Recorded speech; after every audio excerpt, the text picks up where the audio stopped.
And you're trying to give the young people something that will help them, yet you don't know exactly what it ought to be.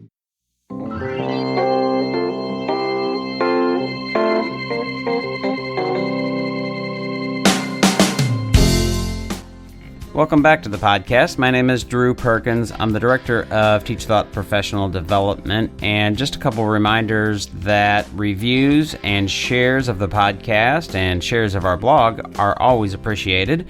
Reviews wherever it is possible in your favorite podcast player. And don't forget to subscribe in case you'd like to know when new episodes arrive so that you don't miss any of our episodes. Also, don't forget that we have several upcoming project-based learning-focused public workshop events, including PBL Hilton Head, which is March 16th through 18th, and is now in late registration at this point, but still has some openings, and there is still some time to register. As well as PBL Leadership PBL, which is March 25th in downtown Louisville. And then finally, our TeachThought Grow 20 event, which is June 22nd through 24th, our fourth annual event in the summer for professional learning and project-based learning. And in PBL Hilton Head and Grow 20, you will learn project-based learning by developing a project for implementation in your classroom, the multi-day events and workshops. Whereas Leadership PBL is focused on leadership, capacity building, in understanding project-based learning, but also developing a sustainable implementation plan. All of those are available to learn more and register at wegrowteachers.com if you just select public workshops from the very top on the menu bar. And feel free to reach out to me, Drew, at TeachThought.com with any questions or concerns or maybe ideas for topics for this podcast.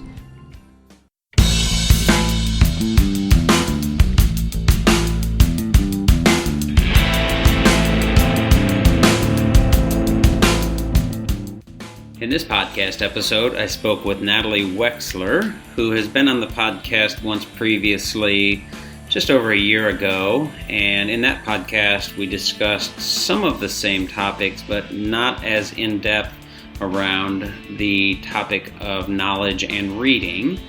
We were discussing knowledge in the previous podcast, but she has a new book called The Knowledge Gap, and our conversation centered around that in terms of decoding and comprehension skills and the ability to acquire knowledge and the importance of knowledge in reading.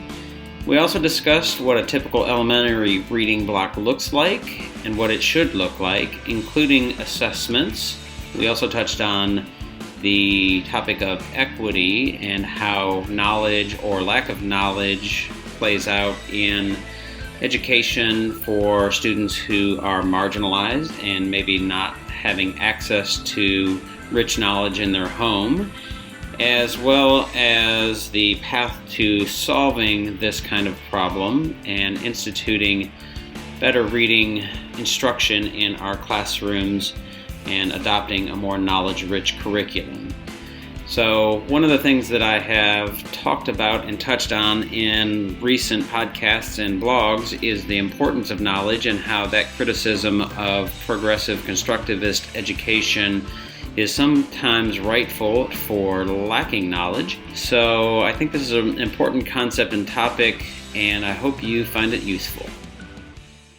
Natalie, welcome back to the podcast. I'm not sure if it was a year and a half ago, or when it was, but I'm happy to have you back on. You've got a new book that I think you were talking about at the time we were talking last, but I want to give you an opportunity to say hello and then tell everybody kind of who you are and remind everybody who you are before we start talking about knowledge.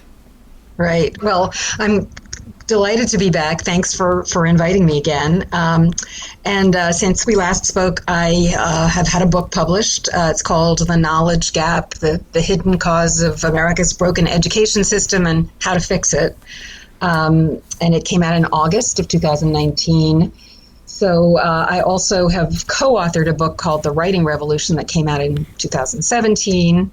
And I write regularly as a senior contributor on education for Forbes.com, and I've written about education for other publications. Washington Post, The Atlantic, New York Times, things like that. Yeah, I'm looking back here. It was January of 2019, so just a little bit over a year ago, so I wasn't too far off. Yeah. And the article we were talking about, especially there was one in Forbes where we were talking about inequality, or you were talking about inequality and different kinds of education, which I think was a good precursor to your book, and probably was already underway. But oh yes, yeah, it's basically already written. It takes a long time to get a book published. Yeah. So as we were talking before we went live, that conversation was part of maybe one of the earlier conversations that I'd had and have continued to have in thinking and work about how we think about knowledge and include that and the importance of knowledge. I've written some blog pieces myself, and then the work that we do with teachers, really trying to keep the focus or refocus maybe and respond to some of what I think are some rightful criticisms of constructivist progressive education, in that it may often, certainly too often, miss out on some of the important knowledge and in favor of maybe engagement or some things like that. But your book especially is about reading and young readers, learning readers or emerging readers, elementary education kind of thing. So one of the things that I'd noticed you had talked about, I think, or was in one of the articles that I'd read, was the idea of learning to read before reading to learn. So unpack that a little bit, if you would. Well, that's a mantra, I guess you'd call it, that you hear a lot. And there's some truth to it. The idea is that kids need to learn to decode. And actually, what's often going on in even first, second grade, third grade classrooms while they're learning to decode is they're also supposedly learning what are called comprehension skills and strategies, but that later on they'll use those skills, the decoding skills, the comprehension skills, to acquire knowledge for themselves through their own reading. And it's really a false dichotomy. I mean, yes, eventually kids will need their decoding skills to acquire knowledge through their own reading, but they'll also need background knowledge in order to understand what they're reading later on once they've become fluent decoders. And they need to have, especially if they're not picking up a lot of general knowledge of the world and the vocabulary that goes with it at home, they need to be acquiring that knowledge at school. And right now they're really not, because the decoding stuff is going on. But what else is going on is just a real focus on things like, let's learn how to find the main idea. Let's learn how to make inferences.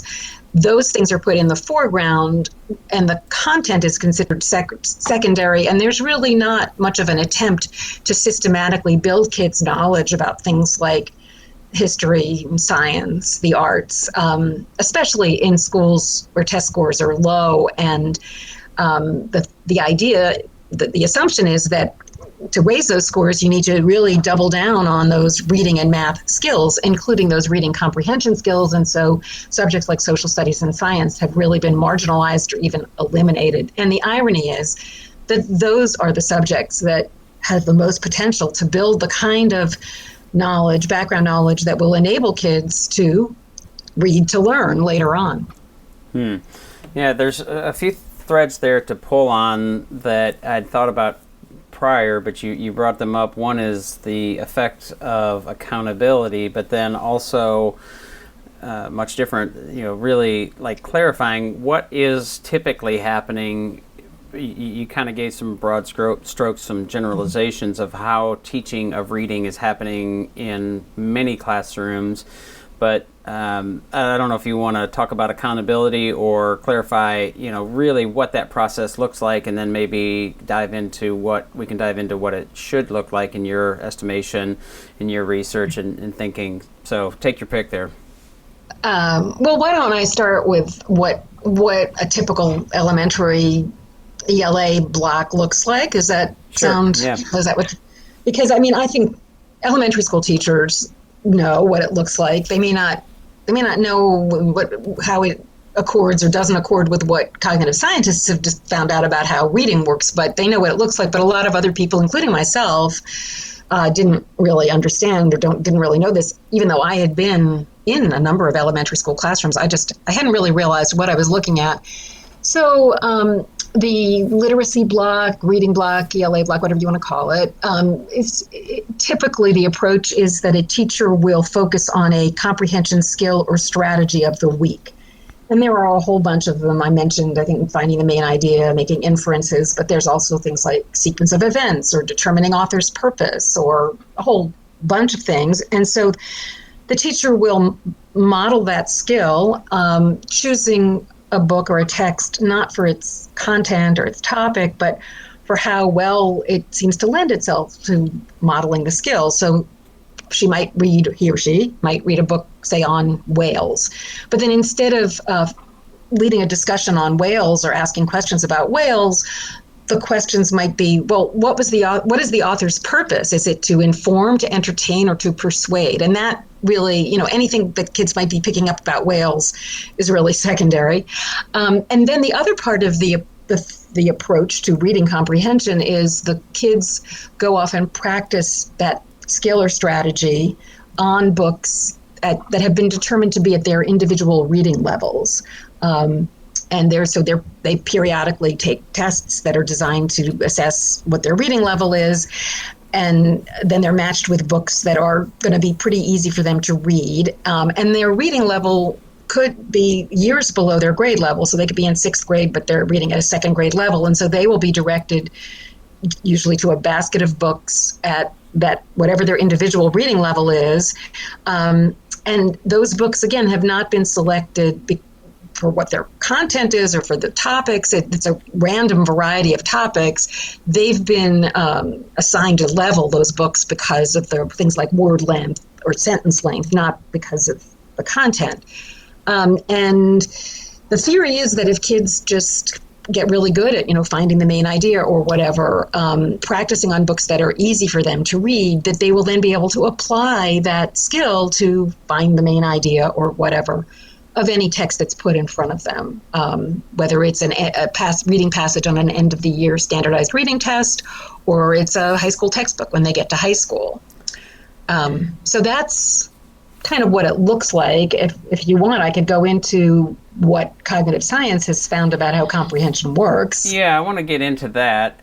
One of the things, though, that came to mind as you were talking there and as I was looking through some of the work and articles about your work was how do you see that in contrast and comparison to like math skills, which I tend to think can be a little bit difficult out of context, but they are, I don't know, it seems like more discrete skills, adding, subtracting, multiplication, even higher level, at practicing those skills and then being able to transfer them or use them in another situation.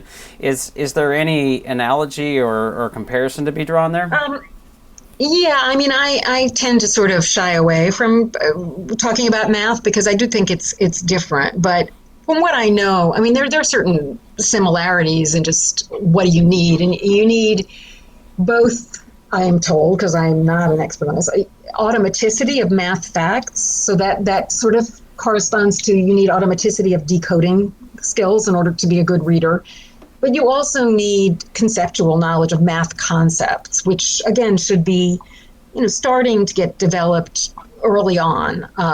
So that enables you to transfer, those skills that you may have learned in one context to another context because you understand the concept. I'd say the big difference between math and what is broadly referred to as reading or reading comprehension is the universe of concepts that, or just things you need to know, is so much broader with everything other than math. Math, it's, a pretty defined universe. You need to know about fractions. You need to know about multiplication, whatever. But with reading, it's so it's very hard to predict with any given text what knowledge you're actually going to need to have to understand that text. Right. So my daughters are in, one's in elementary, one's in middle. My younger daughter is, and my oldest has as well. Actually, I think she still does some. They're using Reading Plus. I don't know if you're familiar with that ed tech tool, but for folks who are not familiar with it, essentially it provides some of those leveled texts, and it's adaptive, and then kids look at the screen. What's weird, one of the weirdest things about it to me is that it's all blurry except for a few words, and it moves along, and you're supposed to follow along and read, and then it stops and asks you some questions, which are comprehension questions, and some of those pieces. I find it to be, I've worked with my daughters on that as she struggled with it. And actually, my oldest one is trying to get a certain number to get some achievement in some diploma kind of thing. But is that more what you're talking about as far as not meeting the cognitive science? Yes. I mean, it's the same theory that, kids don't need to be building their knowledge systematically, but really just practicing skills. And I'm not familiar with that particular software or program, but I've seen some things that, probably are pretty similar, not with the blurry stuff. That sounds a little peculiar, but yeah, it's weird. For example, I was in a first grade classroom where a girl was looking at a screen that gave her choice of pretty random topics. And by the way, it turned out that she had neglected to take the pretest. So all of these reading passages were beyond her ability to read, but she was listening, and they were topics like fast food, crayons, Barack Obama, Diwali. Those are the only ones I remember at the moment. And the idea was, you just read a passage on a random topic, and then you answer questions that are designed to develop your comprehension skills, and that's all you really need to do. And why it can be even, this is the same theory that is used by a human teacher, but the problem that makes it harder, that makes it even less valuable when a computer is the one providing the instruction, is that the computer doesn't know when a kid doesn't understand. That's one big problem. So, for example, I saw another girl in the same classroom reading a passage about bananas. It was a bunch of pretty random facts about bananas. And then there were comprehension questions. And one of the sentences in the piece about bananas said, most bananas come from India. But apparently this first grader couldn't read the word India, or maybe didn't know what India was. This was a high poverty classroom where kids were not coming in with a lot of knowledge of the world that they'd picked up outside. So she asked one of her classmates, where do bananas come from? And the other student said, from trees. And of course, that wasn't one of the answers. And so she, this was just a real waste of time.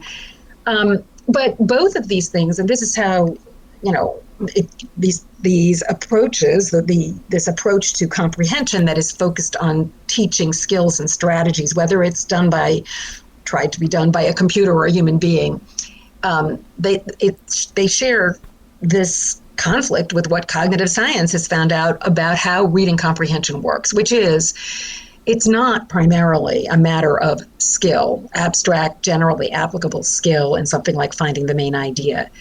What is really dependent on primarily is how much background knowledge and vocabulary you have relating to the topic. So if you know a lot about bananas or baseball or whatever, and you read a passage on that topic, you have a much better chance of understanding it if you already know something about that topic, and also retaining information from it.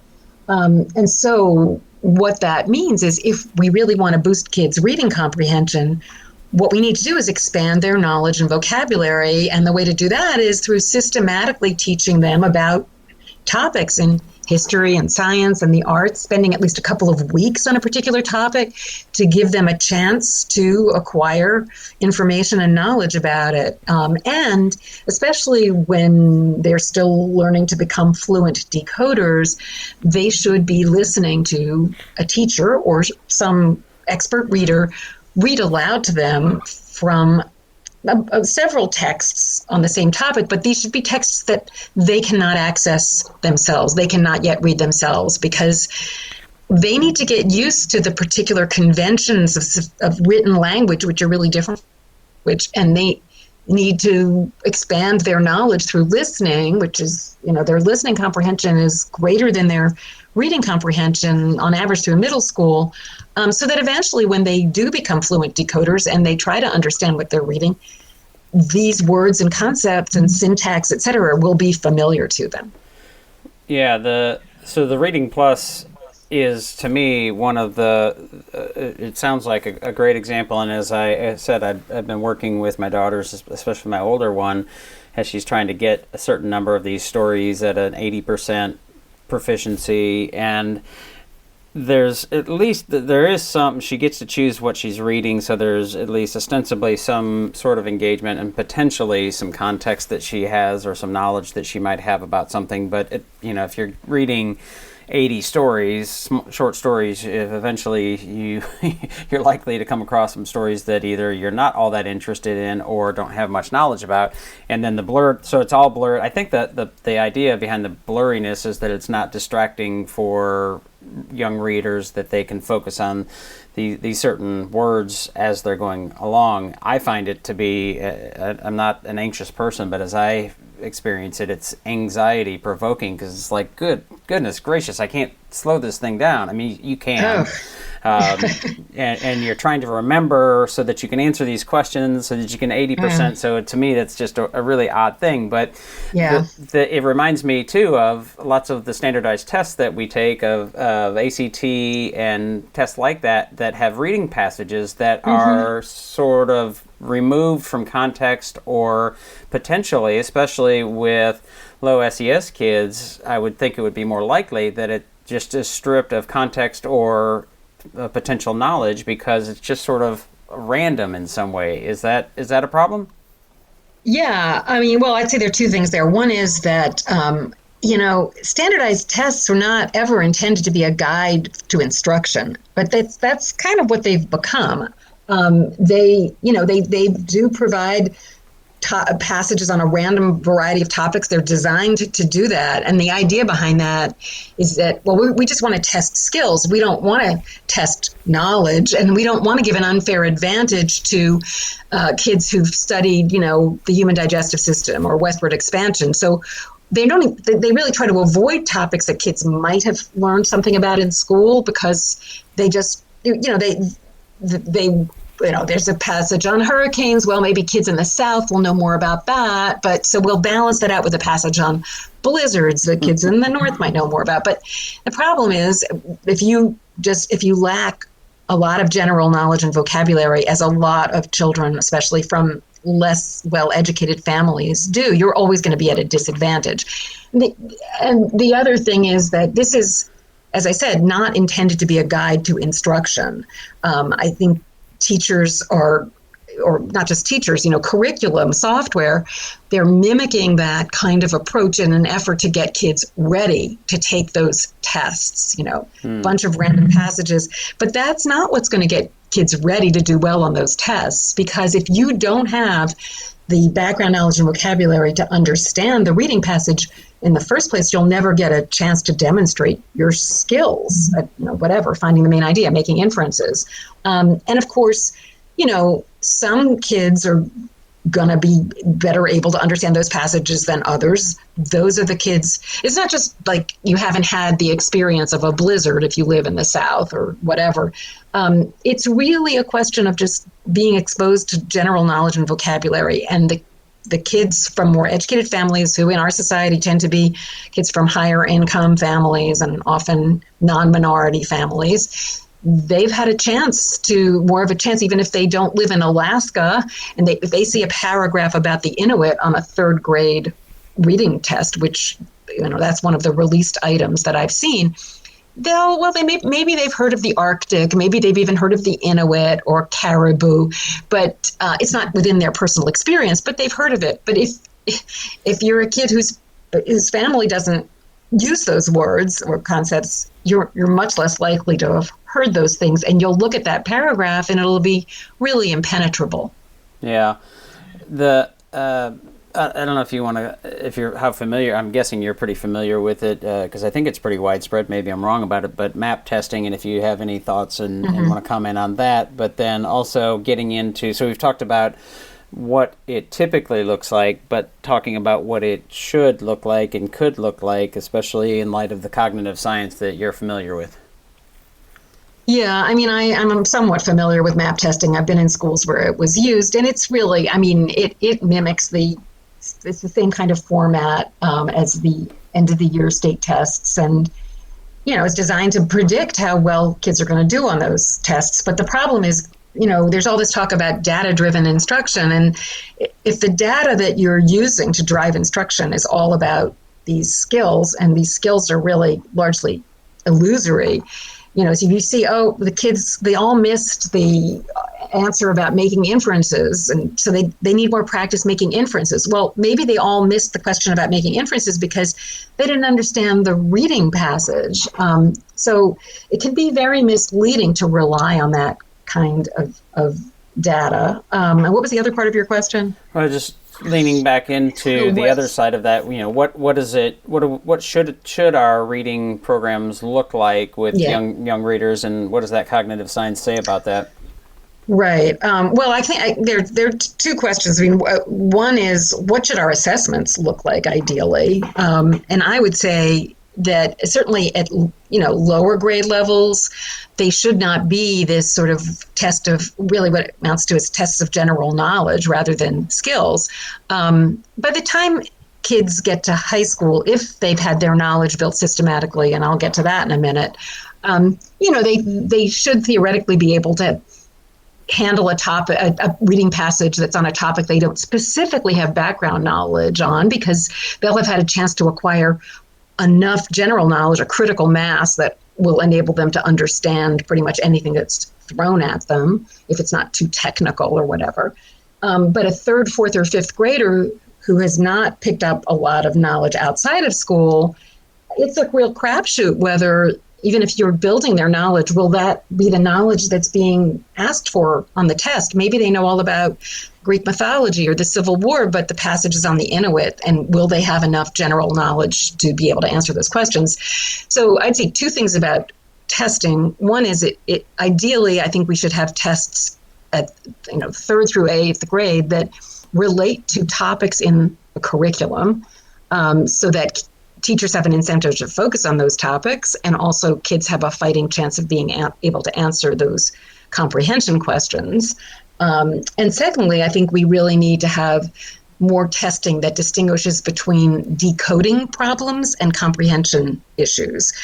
Because the standardized reading tests we have now, you don't know whether kids scored low because they never learned to decode well, or because they lacked the background knowledge. And that's an important thing to know. And then what is it that a reading program or an approach to building reading comprehension should look like? I would say ideally, in my ideal world, reading would be redefined as essentially helping kids to learn how to decode words well. And the comprehension part of it would be woven into the teaching of social studies, the teaching of science, the teaching of literature, rather than this idea that, okay, now we have our 2 or 3 hour literacy block where we're going to teach comprehension.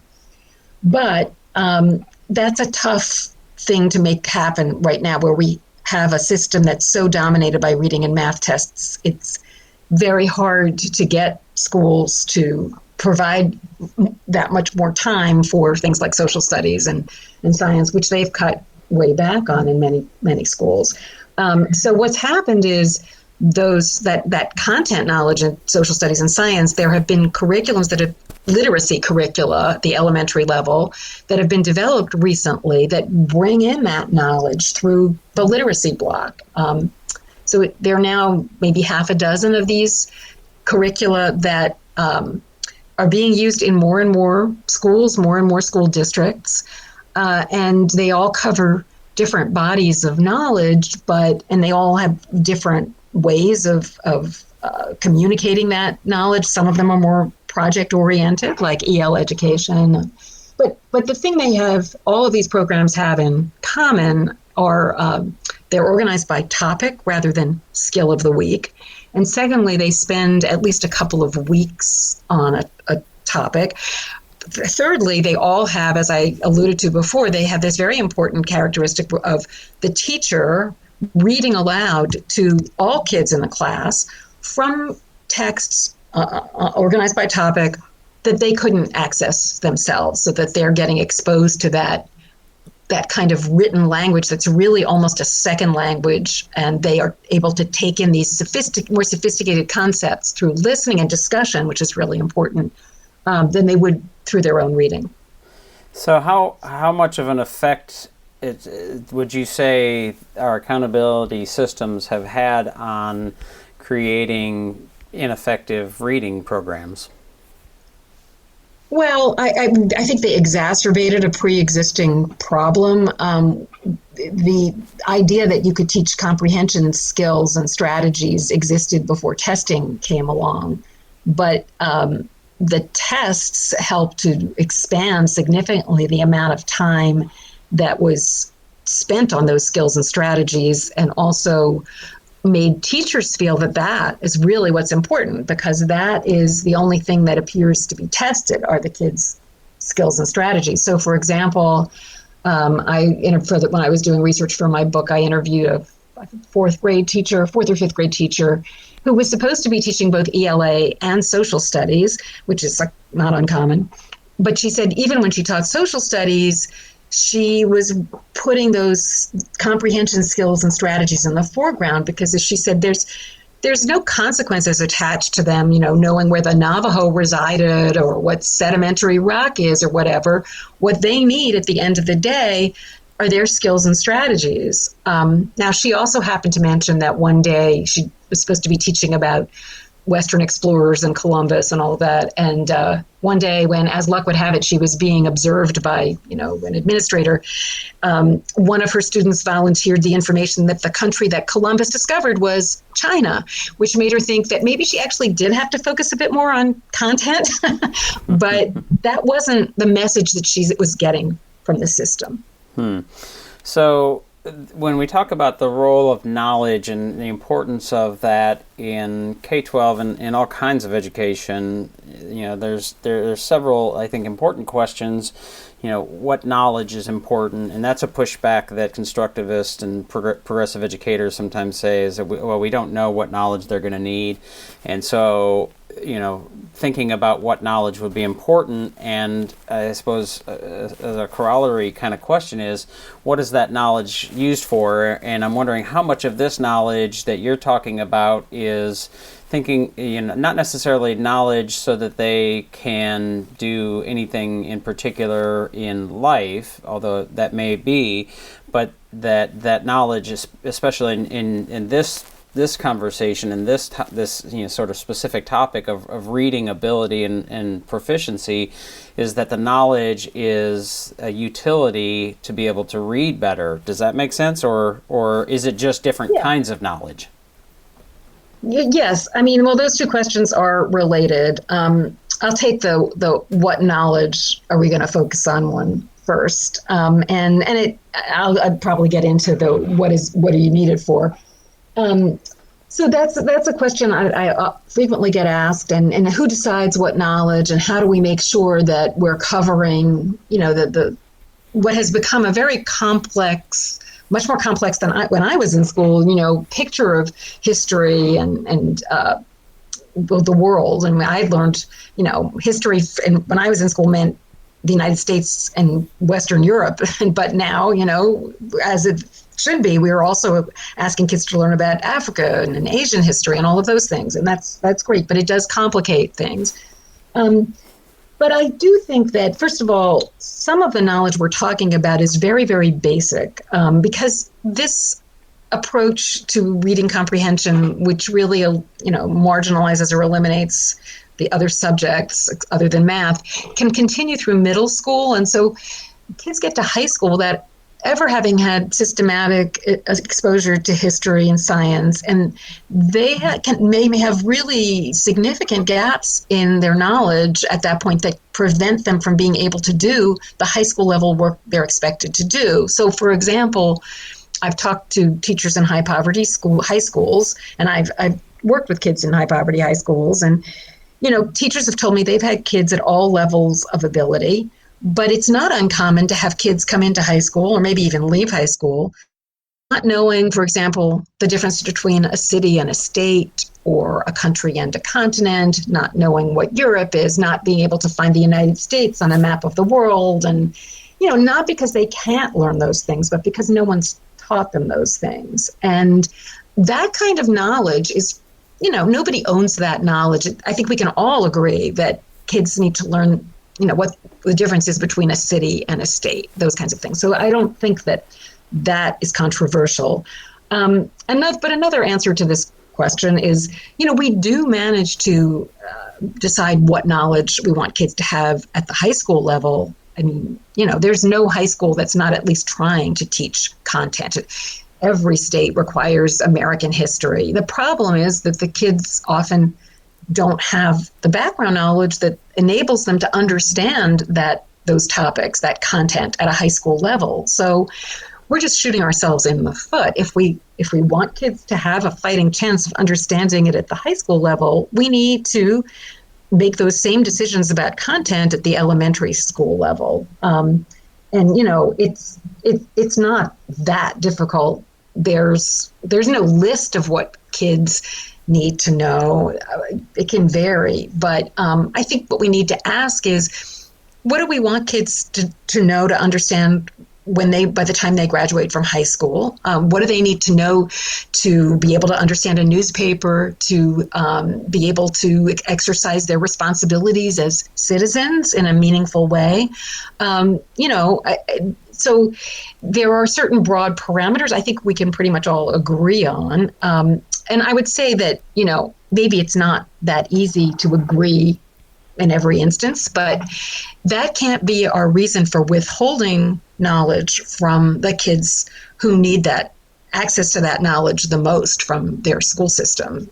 We just, Right. We get over it. Right. So I think so if you take the sort of dispositive there, the absence of knowledge is more of a problem than what exact knowledge that should be. I don't think there's much wiggle room there. And I wonder if it's not, like as you said, there's not an absolute list of things that kids should know. There's some, certainly, addition, subtraction, those kinds of things that are certainly non-negotiables, reading, writing, basic skills.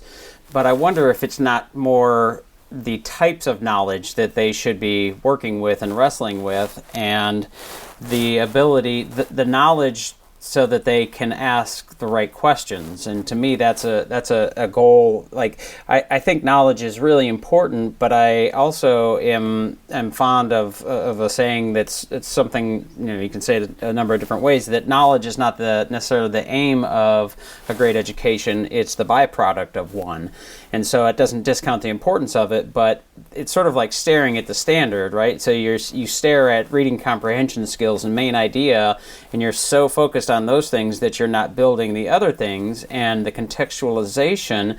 And this is why I think when project-based learning and constructive education is done well, you're starting to contextualize, and instead of the push teaching that I sort of push back against, no pun intended, but to pull, like, how do we pull that thinking from kids? And the idea that I'm not sure how you feel about, like, we think about teaching content. Are we teaching content or are we teaching thought? And in most classrooms, not necessarily reading specific, we're teaching content and hoping to get some thinking skills, but we think about teaching thinking skills and using content to do so. And so that to me squares well with the idea, I think Daniel Willingham, I saw a tweet about it and I like this, like, teaching history is teaching reading, but teaching reading is not necessarily teaching history, which is, that wasn't said, but I think that's the implied piece there. Well, yeah, certainly if you mean teaching reading comprehension skills, that's not teaching history. But I guess I would say generally, yes, of course, we all want kids to be able to be critical thinkers, to be analytical, to to be able to not just regurgitate information, but to understand what it really means. But I do think that the American education system has placed too little value on the role of learning facts and information as a necessary step to being able to think critically. I mean, you can't think critically about a topic that you don't have information about stored in your long-term memory. In fact, there are studies showing that the more information you have stored in your long-term memory, the better able you are to think critically about it. So education certainly shouldn't end with just conveying information and having kids learn facts, but to a large extent, it really does need to begin there, or you will not get kids who are able to think critically about many things, or to, have to be skilled thinkers, if you will. I mean, it's not, you can't really teach critical thinking directly. It is, I would say, you said that knowledge is kind of a byproduct of a great education. I would say critical thinking is maybe the byproduct, that we should be focusing more on building that knowledge and getting kids, or conveying information, getting kids to think critically about it. And in that process, that's what builds knowledge. I would also say, it might be more helpful to think of things like critical thinking or an analytical thinking, not so much as skills, but as habits that we want kids to get into. Because I can think critically about, education policy, which I happen to know something about. But if you ask me to think critically about physics or ancient Chinese history or whatever, I might have a much harder time doing that because I don't have the knowledge that enables me to do it. Right. And I don't disagree with that. And I think one of the misunderstandings of progressive education, both on critics and some of the practitioners, is that there's not a way to do that. And so just in that, to think about that is like, if we're going to, I too couldn't think very critically about physics or I think you said ancient China or something like that. Yeah. So the idea of a progressive constructivist education, which I think is similar to having context in reading, getting sort of rooting it back into that our original conversation, is that the teacher has clarified prior to any project or unit or instruction what it is, the cognitive terrain, the knowledge, the thinking that we want them to traverse, and how do we pose thoughtful questions and scenarios and have them experience things that get them to think about that content and start asking those questions, and sometimes with lots of help from the teacher.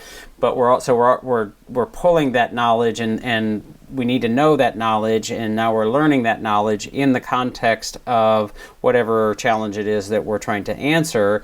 And at the same time, we're building that thinking skill, that inquiry skill, that problem-solving skill of asking what questions we need to know, as opposed to teachers just sort of pushing at them, which is getting away from the reading conversation part of it that we had started. But, the I don't know if you're familiar with Michael Polanyi. I did a podcast with a professor from Morehead State University here in Kentucky. We were talking about classical education, and he is really well read, way much more so than I am, about Michael Polanyi, and talking about the idea of focal knowledge and tacit knowledge.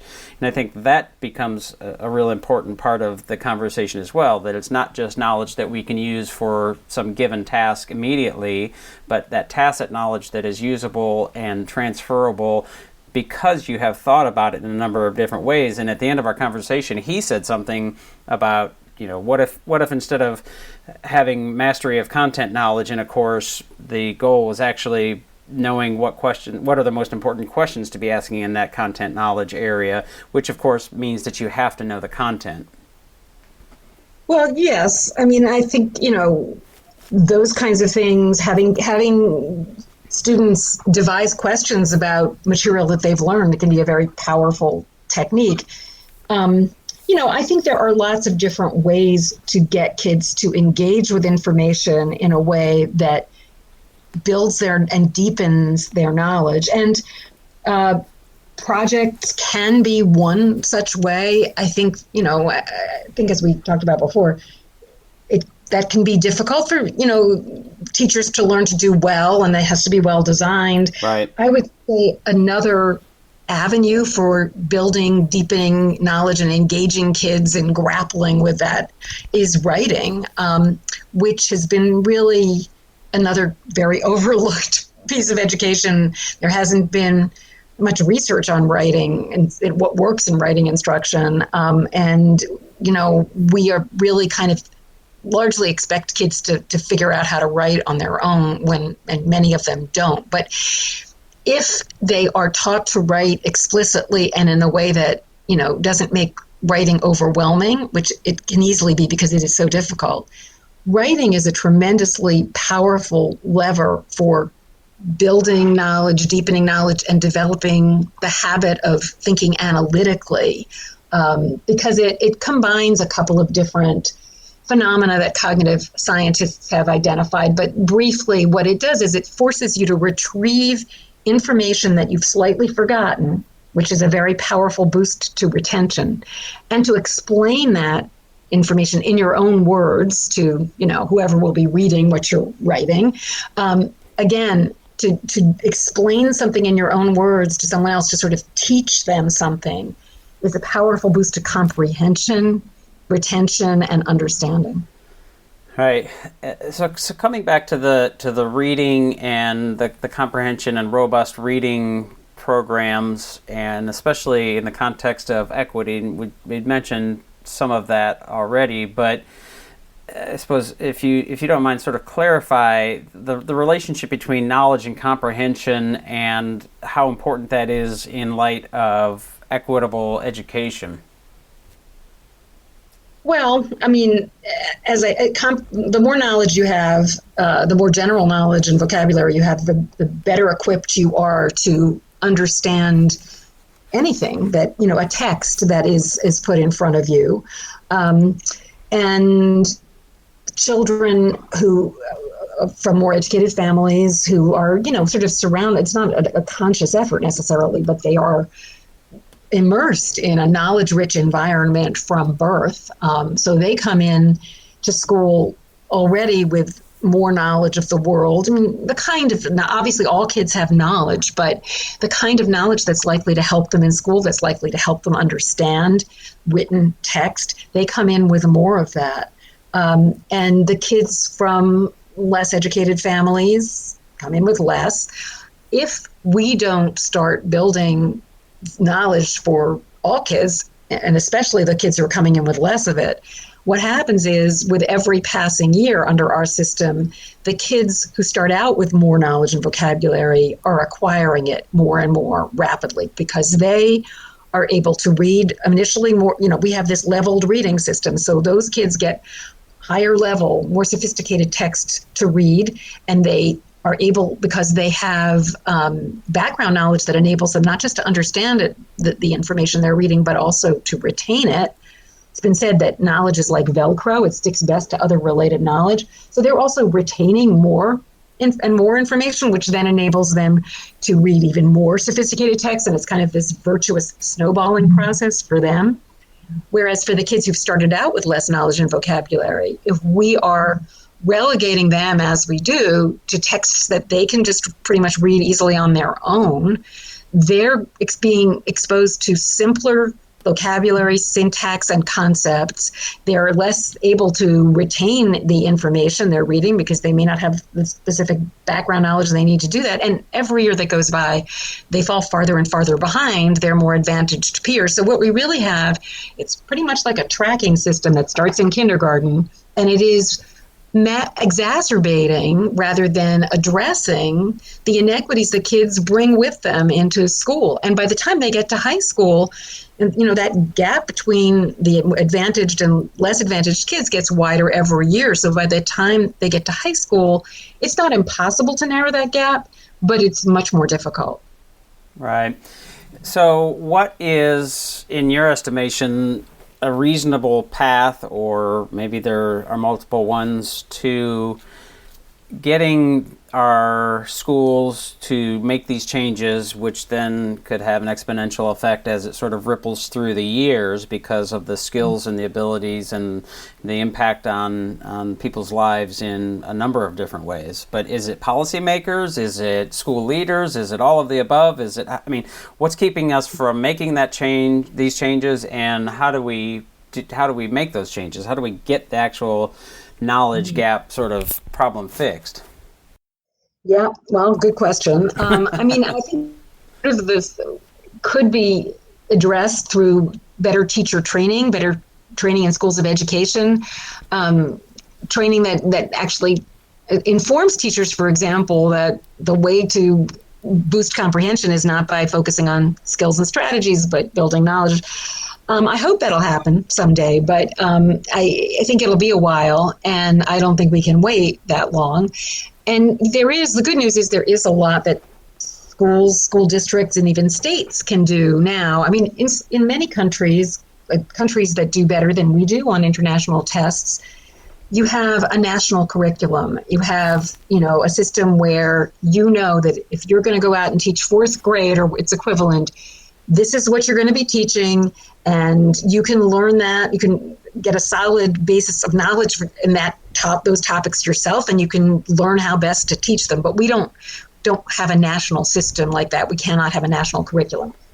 But I do think it needs to start with the adoption of one of these elements. And you get a bigger bang for your buck at the elementary level. So I would say starting with and that's where the lack of content is the most obvious. So start with the adoption. Somebody's got to adopt one of these content-rich, knowledge-building elementary curricula. And an individual teacher is not in a position to do that. Could be done by a district. It could be done on the building level. States can encourage this, and some are. But so policymakers, administrators, they do need to be involved, and they need to understand why this is important.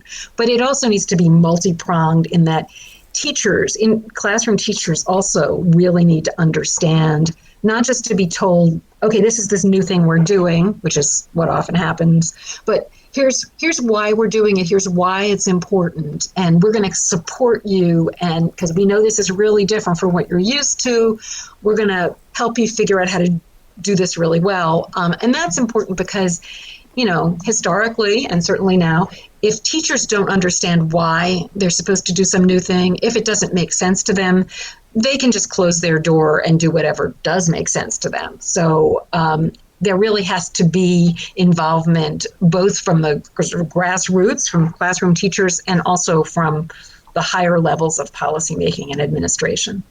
All right, but would you say that can happen without policymakers really having to do much of anything? Because that seems to be the slowest of the slow. Well, I think that, it depends on what you mean by policymakers. I think if some districts give their principals enough autonomy that they could just decide, or they could get a waiver or something and say, this is what we're doing in our building. And there are advantages to starting small, because I think really the most powerful way to do this is to get a leader, a principal, a school leader, and a group of teachers who are all enthusiastic about trying this, and let them do that for a couple of years with support, and then see, what the results are. And often I think you'll find the results are really quite good. And then you can bring other teachers in who are maybe more skeptical, who can see, hey, this is really working.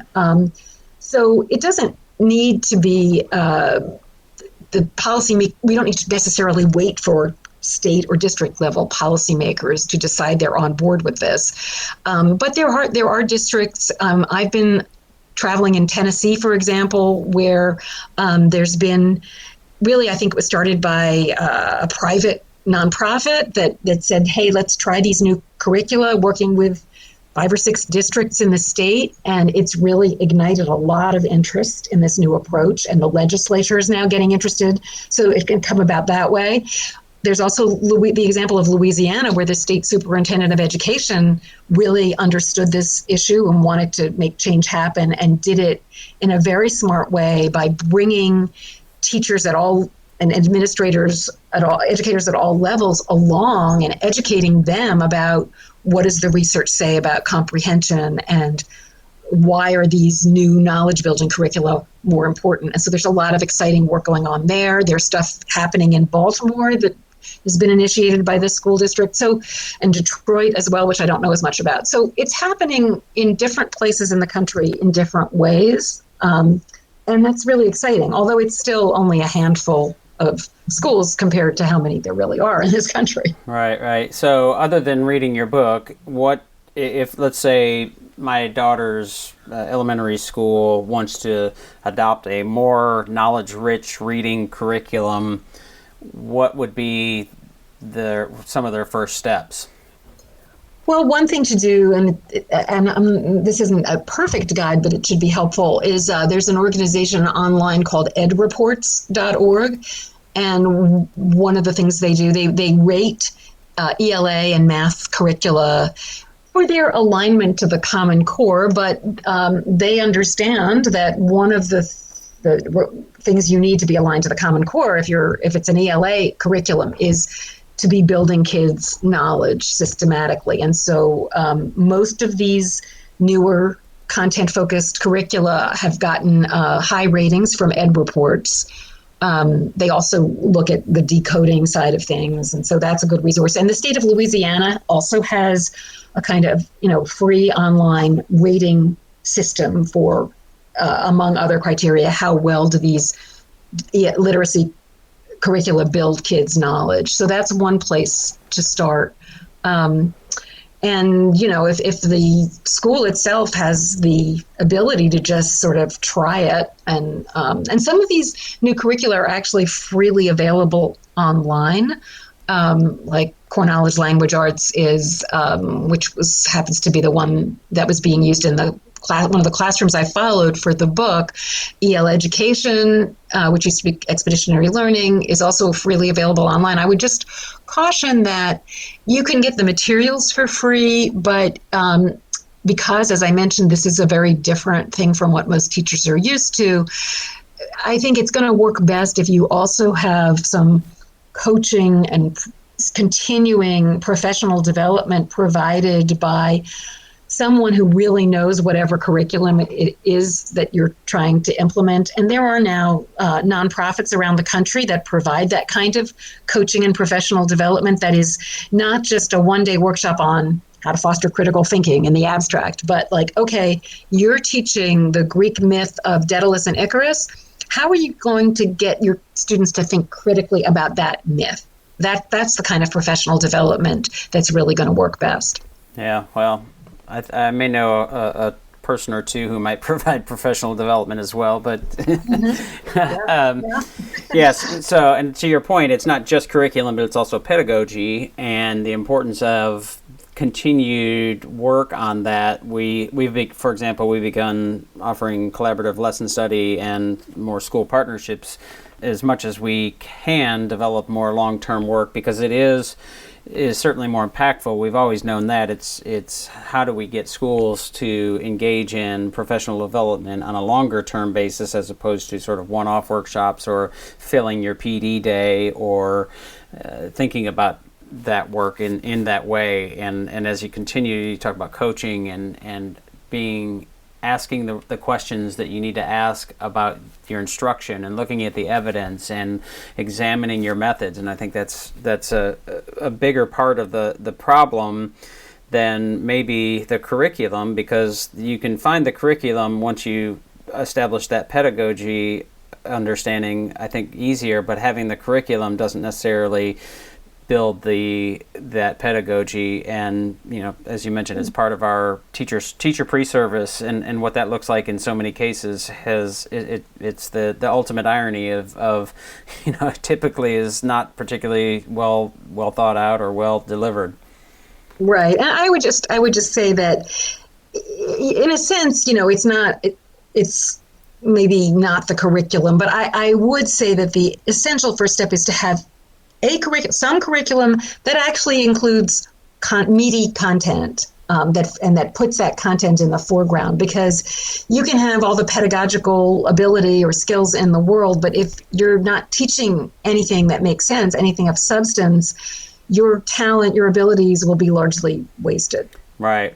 Yeah. You have to have grist for the mill. You can't lift weight that doesn't have weight to it, and I think that's a real important point. So, I know you have the book and you're on Twitter and all those things. I'd like to give you an opportunity to share any of the links and where folks might find you and that kind of thing. Sure. Well, I have a website, nataliewexler.com, and I am on Twitter. My handle is @NatWexler. And you can find me at Forbes.com, where there's a page there that lists all of the pieces that I've done for Forbes.com. So that's one handy way to get a sense of what I'm talking about. Right. Okay. And as always, we'll put those in the show notes for folks who are listening on iTunes. If you want to go to WeGrowTeachers.com or TeachThought.com and find the web page the specific page for this episode, you can find those, because iTunes will not let us, or it does not publish live links, and it would just be a dead link. So that's unfortunate, but hopefully folks will find you and look more into it, because while it's always interesting to talk with you and compare our thinking and how it's different, I absolutely am in agreement with the importance of knowledge, and I think it's incumbent upon us as teachers and educators to think about how we're embedding that in useful ways, again, so it's tacit knowledge and that they can use it, and it can be operationalized and pragmatic, as opposed to just sort of a list of stuff that they know, that kind of thing. So I appreciate the time. Well, thank you. It was a pleasure speaking with you again, and thanks for the opportunity. That'll do it for today's podcast episode. Thanks again for tuning in. Don't forget to review us and share us on your network so we can grow our audience to better meet your needs. Also, don't forget to find us on our websites, TeachThought.com and WeGrowTeachers.com, as well as our various social media outlets.